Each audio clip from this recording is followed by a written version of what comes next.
I was in the Lusail Stadium, surrounded by 88,000 voices, when I first observed the game of life unfolding. The clash between fleeting pleasure and a lifetime's purpose colliding on the biggest stage in sport. In the 78th minute of the 2022 FIFA World Cup final, I turned to my mom and I said, "Well, I never want this moment to end." Lucky for me, in the next 5 minutes, Mbappe scored two quick goals to tie the game. And, well, the crowd completely exploded. But when Argentina finally won the game, when Messi lifted his trophy, that one missing piece that would define his career forever, I noticed a shift in the atmosphere from the wild euphoria created by Mbappe's quick goals to something a lot softer, reverence and fulfillment. That night, I was one of the lucky few who got to experience a historic and strategic game of football in person. But to me, that was not just a game of football. It was a live demonstration of a question that we all grapple with. What makes us truly happy? So, what makes us truly happy? The truth is, we're always somewhere on the spectrum between fries and a salad, doom scrolling and sleep. But the truth is that at the end of the day, we need to choose between pleasure and purpose. So, life in hand with a pursuit of happiness is a lot like a football game, where we take random shots in the dark in the hopes of instant gratification, or we build patiently, investing in the long game. We either attack or we defend. An attacking style of play means hedonism, living and prioritizing immediate pleasure. While on the other hand, we have eudaimonism, living for, which is the defensive style of play, where we live for a purpose and growth over time. So this all makes sense on the football field, right? But in life and in our everyday chaos, how does this all play out? Well, it's in every single one of our most random decisions. Do I spend around $7 on a Starbucks drink? Or do I invest it in the stock market? Do I stay up till 2 a.m. binging Modern Family? Or do I wake up at 6 a.m. to meditate and journal as if I'm on a wellness retreat? So all of this comes together to make us question, how do we want to live our life? Do we want to pursue pleasure or do we want to pursue a purpose? Well, this tug of war is actually nothing new. It spans across centuries and spans across cultures. So firstly, hedonism first arose in the 6th century BC, where the Carvaka school of thought introduced the idea of embracing sensory pleasure and relying completely on observation. Now, around the same time, in ancient Greece, philosophers began to argue that life's goal was simply just pleasure. Now, we had Epicurus, who brought out a simple change to all of this, where he said that happiness was simply pleasure with the absence of pain and disturbance. Now, we had the Enlightenment come out right after this, where we began to see a whole theory that was derived from hedonism, utilitarianism. So, on the other hand, we had another thing, eudaimonism, which was derived from the word eudaimonia, which means true happiness.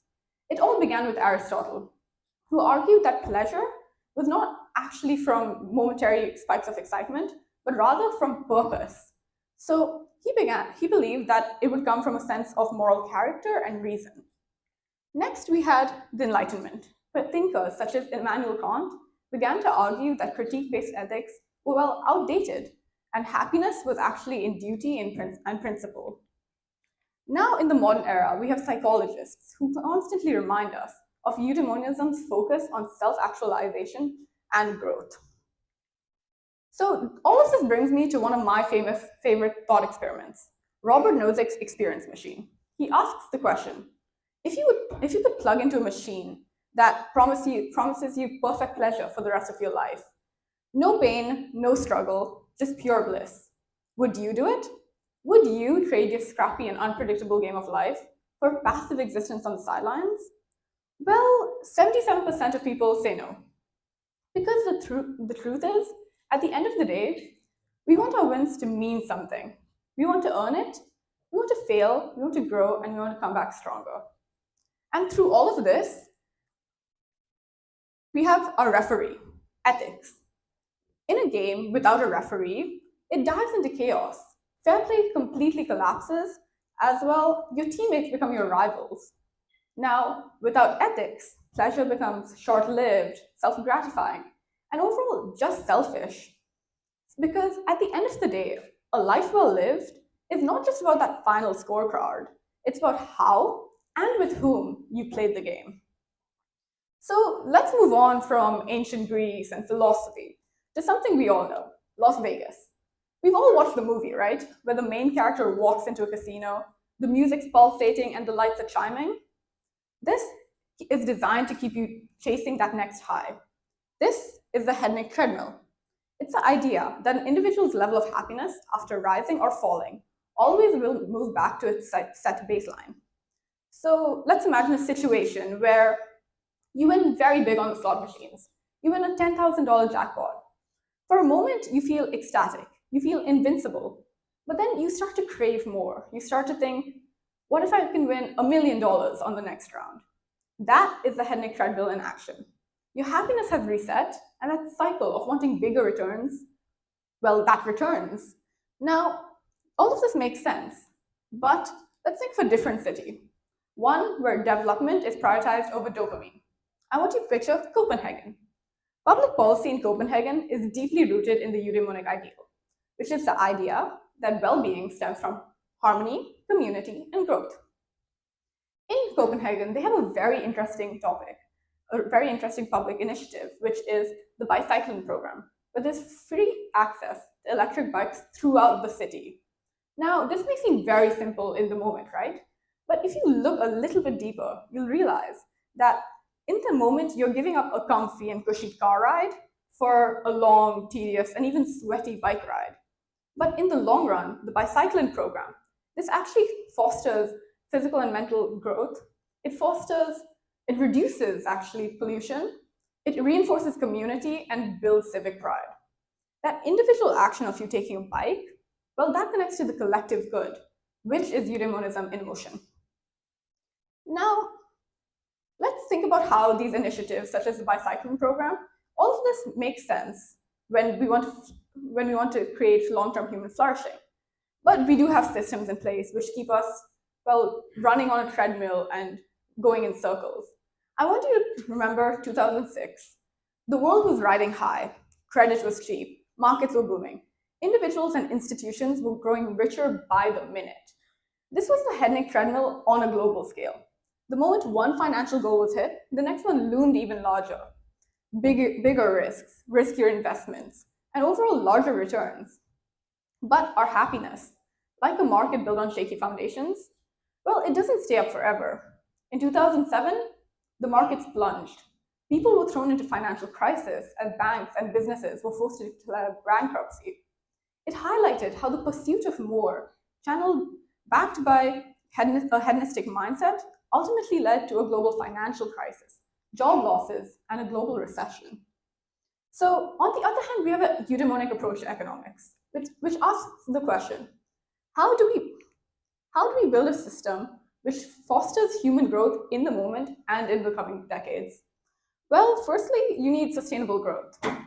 You need stable economic systems, and you need investment in human capital. This all may seem very simple in the moment, right? But the catch arises in the dependence on strong institutions, where you need fair courts, you need transparent governance, and you need trustworthy leadership. Yet, there's another paradox in all of this.